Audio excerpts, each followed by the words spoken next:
સુરતના એક પરિવારનો યુવકે મહાકુંભમાં ત્રિવેણી સંગમ પાસે ડૂબકી લગાવી અને બસ તે પાછો જ ન આવ્યો।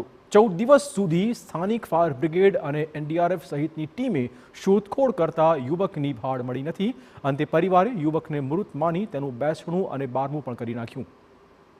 સુરતના કતાર ગામની પંચવટી સોસાયટીમાં રહેતો મૂળ અમરેલીના પરિવારનો યુવક કમલેશ વઘાસિયા તેના મિત્ર અક્ષય સાથે મહાકુંભમાં ગયો હતો। 12 ફેબ્રુઆરીએ પૂર્ણિમાના શાહી સ્નાન માટે તે ત્રિવેણી સંગમ પર આવેલા નાગવાસુકી ઘાટ પર પહોંચ્યો હતો। એક મિત્ર નદીમાં ડૂબકી લગાવે અને બીજો મિત્ર વિડીયો ઉતારે તેવું નક્કી કરીને કમલેશ સ્નાન માટે ગયો અને અક્ષય તેનો વિડીયો ઉતારતો રહ્યો। ત્યારે જ કમલેશ નદીના પાણીમાં ગરકાવ થયો, તે બહાર જ ન આવ્યો। પરિવારના સભ્યોએ પણ પ્રયાગરાજ પહોંચી 8 દિવસ સુધી રોકાઈને તપાસ કરી, પરંતુ યુવકની કોઈ ભાળ ન મળી। અંતે 21 ફેબ્રુઆરીના રોજ તેનું બેસણું અને 24 ફેબ્રુઆરીના રોજ તેનું બારમું કરી નખાયું। હાલ તો પિતાનું છત્ર ગુમાવનાર 2 બાળકો અને કમલેશ વઘાસિયાનો પરિવાર આ બાબતે ગુજરાત સરકાર દરમિયાનગીરી કરે તેવી માંગ કરી રહ્યું છે। આ મામલે કેન્દ્રીય પ્રધાન મનસુખ માંડવિયા તથા CR પાટીલ સહિતનાઓને પણ રજૂઆતો કરાઈ છે।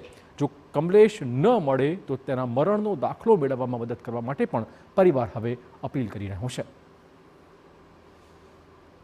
અમે ત્યાં 8 દિવસ સુધી એમની શોધખોળ કરી, પણ અમને કોઈ એનો મૃતદેહ મળ્યો નથી હજી સુધી। ત્યાર પછી તમે શું કર્યું? અમે ત્યાર પછી અહીંયા પાછા સુરત આવીને અમે તેમનું બેસણું કર્યું અને એનું પાણી ઢોળ કર્યું। અને અમારી બસ ગુજરાત સરકાર તરફથી એક માંગ છે કે અમને બોડી મળે અથવા અમને મરણ દાખલામાં કોઈ સહાય મળે।